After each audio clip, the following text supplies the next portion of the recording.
You're watching Face to Face. I'm your host Tim Vince, and I'm delighted to have with me Dr. Gavin Ashenden, who's worn many hats in his life, but we're going to introduce you as a culture warrior and evangelist. Will do. Gavin, it's yes. great to have you here, and I've sort of followed your name since it first appeared in the media, a decade or so back, and I have great respect for you, so thank you so much for being with us.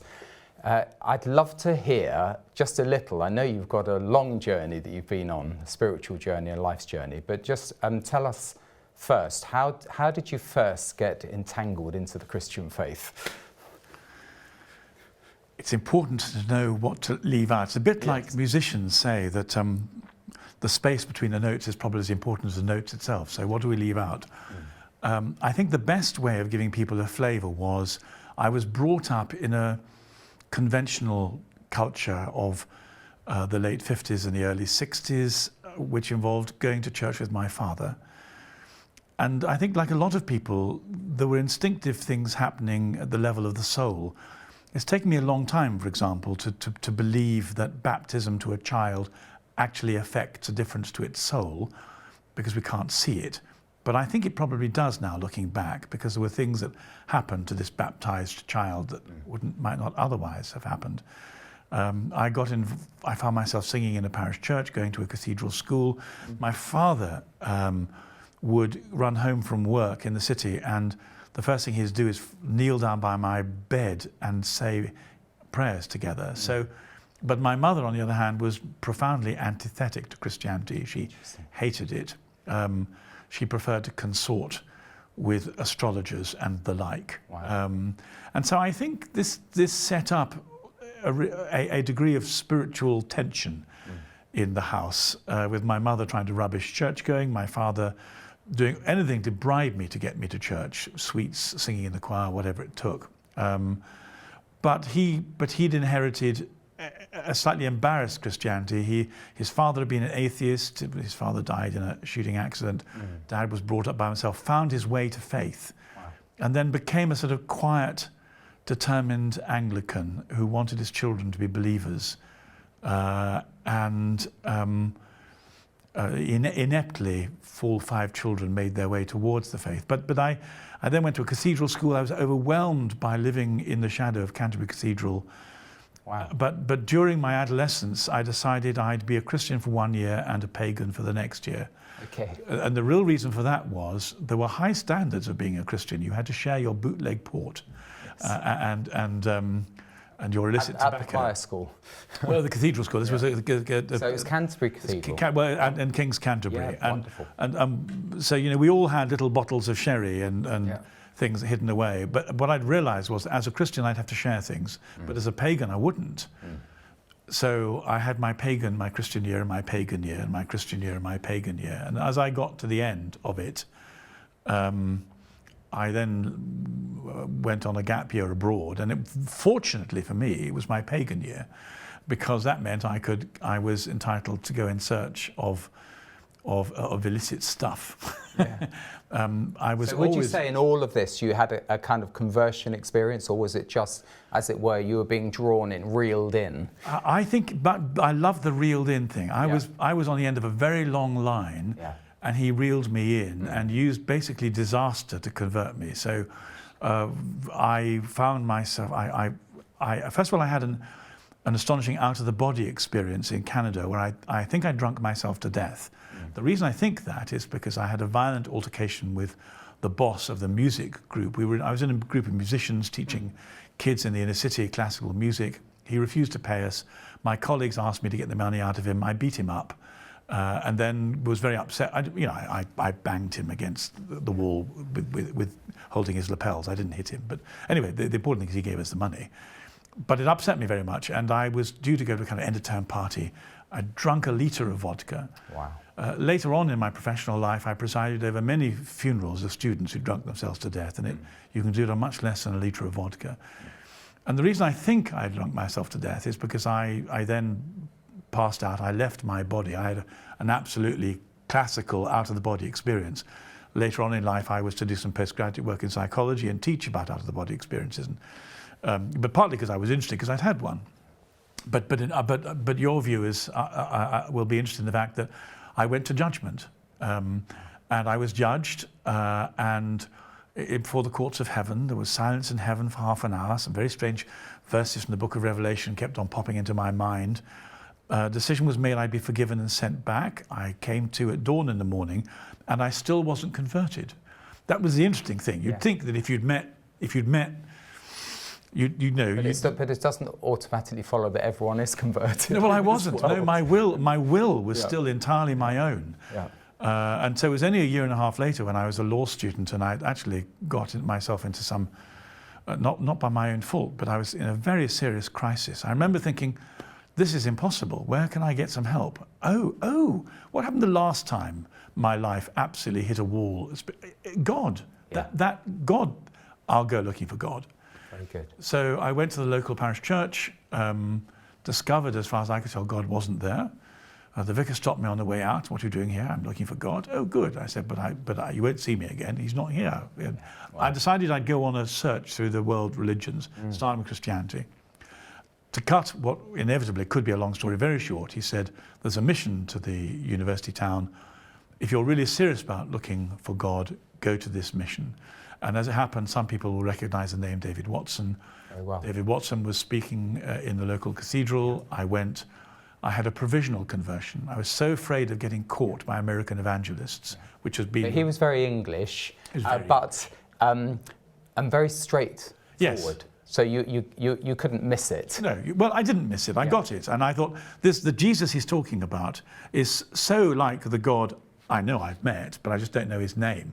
How I could not know the name of God. But anyway, the world of the spirit and the blinkers that we find ourselves wearing is a complex world sometimes. So I went forward, but the deal was, I said to the Lord, look, I've got to find you, and I can't be fobbed off with something that doesn't work. So if this is not you, the deal's off. So I give myself to Jesus for periods of 48 hours to be renewed. And during those 48 hours, I will live as a Christian, I'll pray as a Christian, I'll adopt Christian ethics, and then we'll check it out. So that I went on checking it out. After 48 hours became a week became a month became a year. I've been in ever since. So now I'm trying to draw this into our title, which I don't always announce at the beginning. Does it automatically follow that someone who has a true experience of the Lord becomes a Christian, that they automatically become a culture warrior, by default? Yes, I think so, because when you put yourself into the hand of Jesus, he then takes what he's given you and makes it better, and he takes what's being spoilt and cuts it out. So if you like, every Christian experiences both a revolution and a reformation in themselves. And then depending on what's going on around them in their family or their work or their culture, this is either going to be not very distinctive or utterly contrary. It depends on the culture. So one of the things that's happened during the course of my lifetime is that an internal Christian revolution of conversion and what I suppose we call attempted sanctification might not stick out enormously in a culture that wears Christian clothes. But the moment the culture sheds its Christian clothes, it sticks out like a sore thumb. Yeah. So in my lifetime, I've gone from being establishment.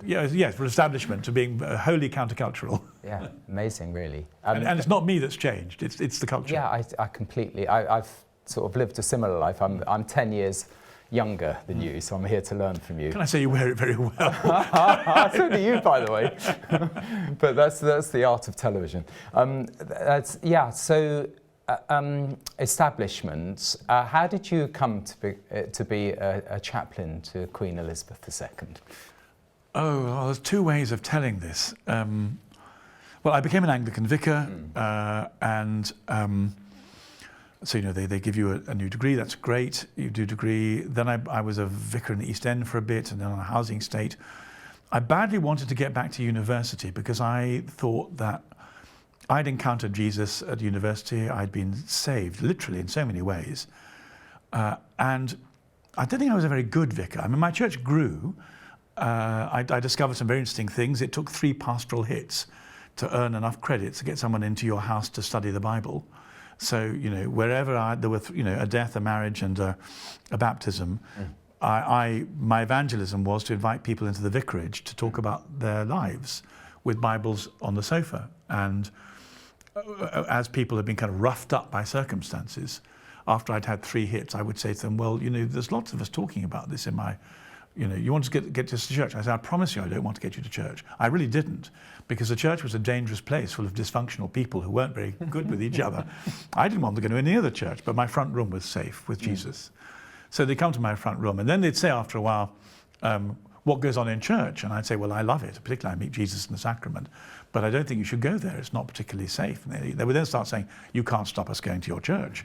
Well, that's quite a reverse psychology. It was worked very well. And I said, well, I take no responsibility, but you can come and talk about it afterwards. Yeah. And then they would get converted. They would hear Jesus in the Bible. And so the church then grew slowly but surely. But I still wasn't a very good vicar. I was a bit uncomfortable in parish life. And I asked the Lord if I could go back and work in universities, and ultimately I did a PhD and got a job where I worked for almost 25 years in our most radical, I would say, and atheist red brick university, and essentially as an evangelist, because you couldn't be anything else but there. How did I become a Queen's Chaplain? You have to understand how the system of Anglicanism works. If you become a Queen's Chaplain in your early 50s, it means you're on the fast track for promotion. And if it's in your 60s, it's a pat on the head. You've done good, son, but not good enough. They made me one in my early 50s, but as it happened, it coincided with, I had fallen into a kind of woke heterodoxy because I'd come under the influence of Carl Gustav Jung for some very good reasons. In all the culture I was struggling to evangelize in was formed by, if I say in shorthand, by Freud and his notions of religion and atheism. That would be true. And as it happened, because I'd done some postgraduate work with the Jesuits in psychology, I discovered that Jung was an antidote to Freud. And as I didn't know that during my period at the time, the whole of society would move from being Freudian to Jungian. All the woke stuff is Jungian. Yeah. And I was just a little bit ahead of the curve. But he became such a useful friend and colleague ideologically against Freud that I got too close to him. And therefore I became woke myself. And that was a qualification. The easiest way of saying this is I had some very unpleasant encounters with evil, which simply emerged for reasons I still don't yet understand, but it doesn't matter. But they had me reaching back for my early Christian, I suppose, worldview. I found it I was much attacked by the devil during the process of conversion.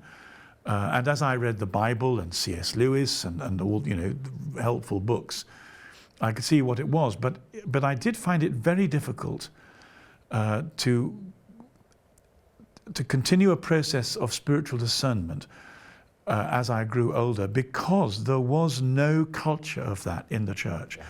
Charismatics and Pentecostals did it, but to tell you the truth, they did it quite badly. I mean, at least they did it. All credit to them, they did it. But they didn't do it very well, and nobody else did it at all. It was rubbished. It was really quite difficult, on your own particularly, to maintain a growing, profound gift. Although I have to say that as people prayed for different gifts of the Holy Spirit in the early years of the charismatic movement, which I was also involved in, my prayer was always for the gift of discernment, not tongues. Yeah. I told the Lord, I said, Lord, I can't do any of this without distinguishing good from evil. But I'm afraid I think I gave up. I think the Lord answered the prayer, but halfway through I think I gave up, finding it too difficult. So these attacks by the enemy in about 2008, they certainly sort of catapulted you into a spiritual dimension that isn't in Freud and Jung. Absolutely. But they did more than that, because along with this catapult into the spiritual dimension, you have to change your ethics. Ethics and worldview go hand in hand. And my ethics were, to put it in the language of the culture, they were extremely affirming and inclusive in all matters. And so, particularly as I was in Brighton. So you can imagine what an inclusive, affirming, ethical attitude in Brighton looks like. And that was me. So when I was attacked by the, but mainly because I wanted people to know that God loved them. I mean, that's, it's a whole liberal package. My motives are good, my judgment was awful. And so with this sudden eruption of evil, I had to let go of Jung and go back to my original roots, because evil needed dealing with. What that meant was leaving aside the inclusive heterodox ethics that I'd been practicing, which looked quite nice, I have to say. I mean, they gain you popularity, and they stroke and smooth people in nice ways. It's all good. It appears to be all good. It isn't all good. And then, but this threw up a whole load of things, including revisiting theology of sexuality, the relationship between men and women, women's place in the church, confronting, for example, feminism. Well, throughout the whole of my life, one of the greatest heresies you could ever engage in was to question what feminism is. But part of the process of this was confronting these fake notions of equality and inclusion, because they were there embryonically in 15 years ago. You could not. But the people who were in charge of the Church of England had very keen radars and noses. They were professionally woke. And although I was discreet about this, because I was having to work my way through the implications, what was I willing to sacrifice for my re-engagement with Christian orthodoxy? I think they knew before I did. And so I was told by, it doesn't matter who by, but I was told that there were a number of occasions when certain responsible jobs came and my name was often on the table, and it was swept off. And what actually happened, well, I got a phone call from Lambeth Palace saying, Rowan's been upset for a long time now, the way your name is swept off the table. So he phoned Her Majesty to ask if she could give you something for compensation. Wow. And you're going to be made a Royal Chaplain. And he's just celebrated a Eucharist in gratitude for the appointment. I'm sure you'll be pleased. I mean, I had no idea what the politics behind all this were. Yeah. Amazing that you didn't try and conform to get into the role. To tell you the truth, I was very conflicted. I knew perfectly well that I was faced with a temptation. I mean, these things are gradual. There's a radar in the back of your head, and I knew that I was faced with a temptation. Yeah.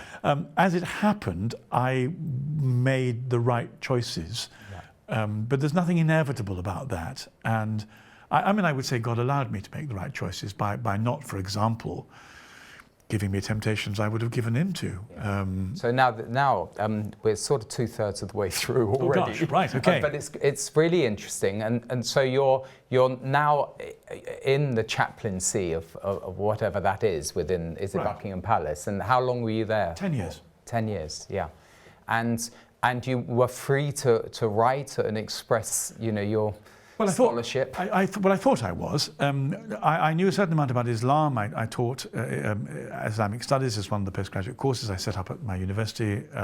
I was a senior lecturer in the psychology of religion, and every so often the press would ask me questions, particularly the Daily Mail, in fact, and I would give them the factual answers.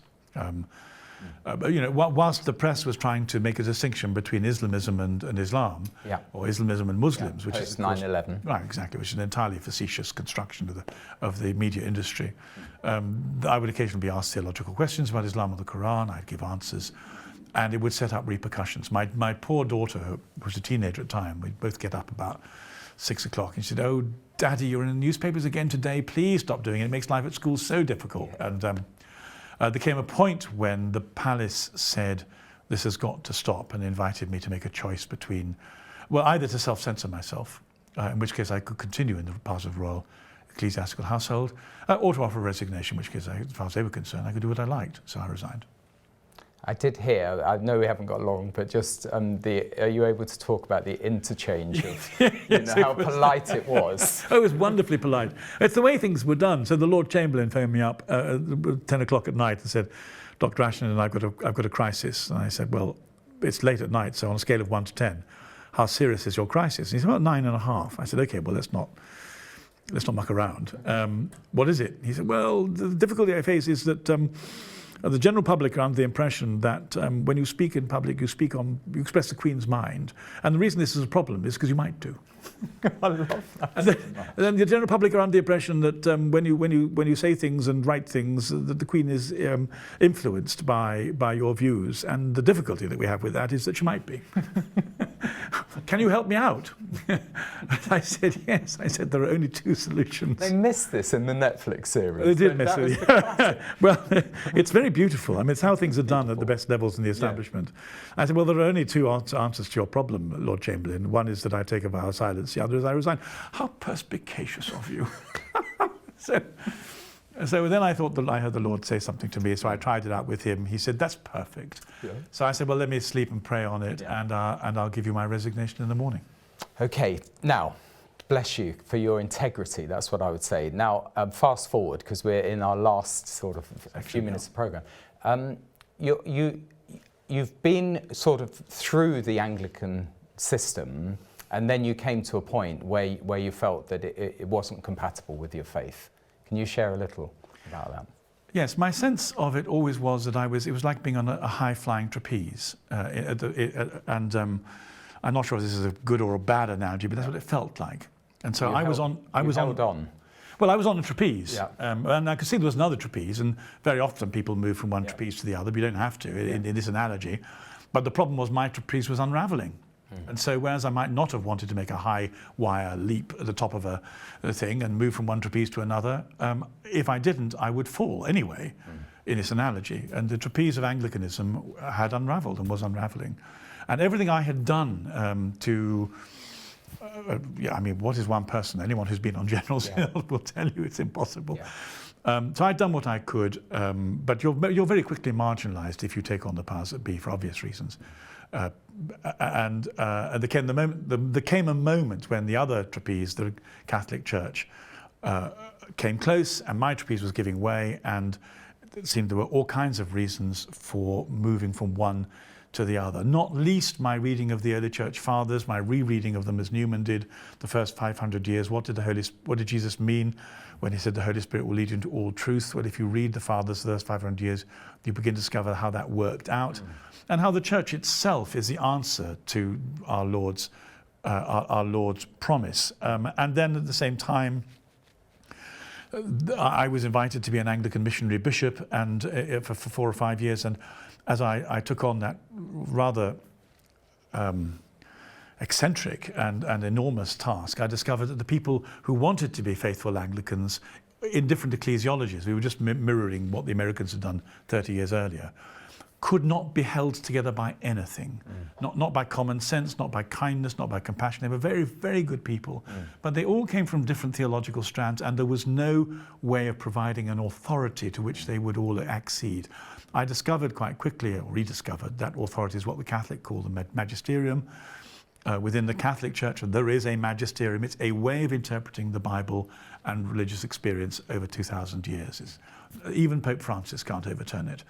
And without it, Anglicanism... He's making a good effort. We could go there. We could go there. He does appear to be making a good effort. But without it, you cannot have Christian unity.